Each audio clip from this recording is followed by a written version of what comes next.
very clear in the past that I'm a medical ignoramus. But from what I understand and from what I've read, this woman was in the full sort of Ebola uniform, the Ebola garb. Now, I don't know whether human error is a huge factor in that, right? And I don't really know how that's all going to play out. But certainly has people worried. And what I think is interesting is there was a lot of talk this week about air travel. Should we shut down our airports? Should we shut down the airports of the infected areas? And if we do, what does that do? I hear both sides of the story. Some people say, hey, that's the worst thing you could do is isolate these people. Then it just becomes like this boiling, festering pot. Other people are like, no, this is insane. You got to put a lid on this thing, quarantine style. Interestingly enough, as I think about this, my instinct is to say, yeah, of course we got to shut this down. But I'm interested in what you guys might think about this. Give me a call. This thing's pretty hot topic right now. 419-529-1400. If you do stop air travel, well, if everybody's not stopping air travel from these very infected areas, how are we sure that this is going to be implemented properly? For example, we're not going to stop air travel from London. We're not going to stop air travel from France. We're not going to stop air travel from everywhere. And the globe is such a small community now. So what does that even look like?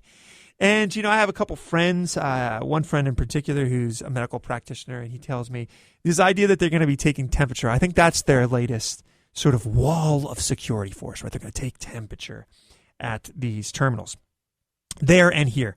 But he lends me to believe that, of course, a good, nice, strong Tylenol, of course, can be your defense against that, right? If they just kind of take your temperature. So I don't really understand the medical sophistication of that. Nonetheless, we are all going to be fielding Ebola scare news and I got to tell you, I have a young baby on the way. Some of this stuff is scary. I was reading this week of this new illness that is affecting children. I don't know a lot about that either. But I got to tell you, I don't think 60,000 illegal immigrant children that have poured over our borders without health checks. And by the way, that's a tragedy, by the way. These are orphaned from their parents. I can't imagine that that's helping our medical situation in the United States of America. Having no screenings, no idea what the medical background is. I know for a fact from friends who live in the South that there's reemergence of a lot of things, smallpox and bed bugs and all these different things. And I always encourage people, I know it's easy to drift off into apathy, but these political decisions that are often made in Washington, D.C. for their own benefit, oftentimes when the rubber meets the road, they affect our lives.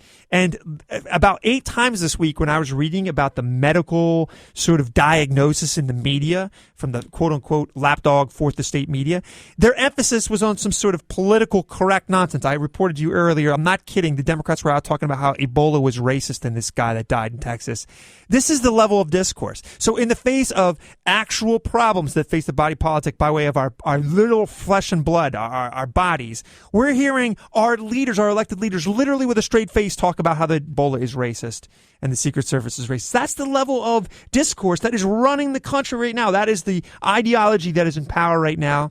And I just want to remind you, November is your chance to perhaps change course. Just a humble suggestion from yours truly. Ladies and gentlemen, on the Obamacare front, a whole host of healthcare plans to be 86th, to be gone. So all of a sudden you're going to be receiving slips that your healthcare went the way of the buffalo. Walmart dropped healthcare plans for 30,000 individuals. Got a caller? Let's take this real quick. We're on the home stretch, caller. Let's keep it brief. You're on with Brock Lawley, the Brock Lawley Show. What can I do for you? Hi, Brock. I just want to call in and tell you how much I appreciate your love for our country and your passion for common sense.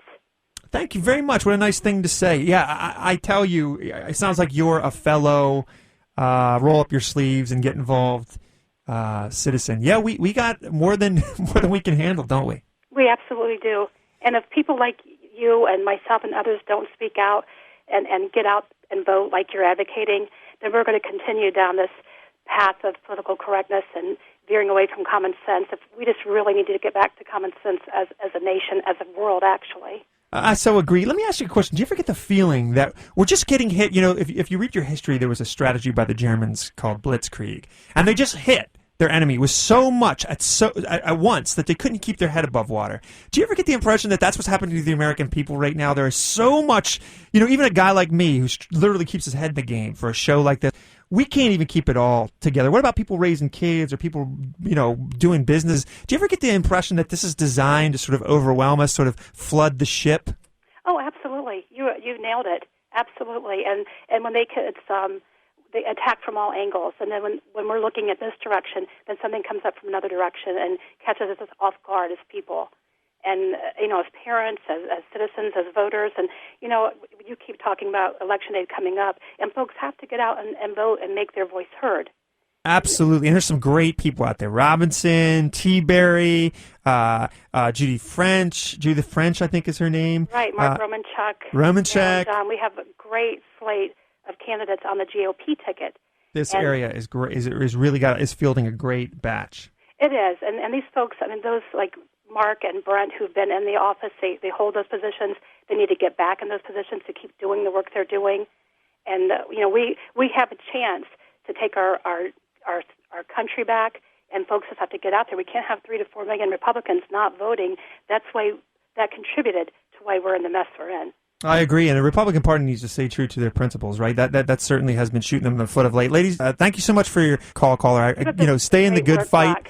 Thank you so much for your kind words. That's going to do it for us. Make sure you check back every Sunday right around this time. Thank you to the radio legend for holding down the fort for me. He makes this heavy lifting so easy. BrockLawleyMusic.com, Brock Lawley Show on iHeartRadio all week long, and CourageCulture.net for all the links and stories. Thank you for listening.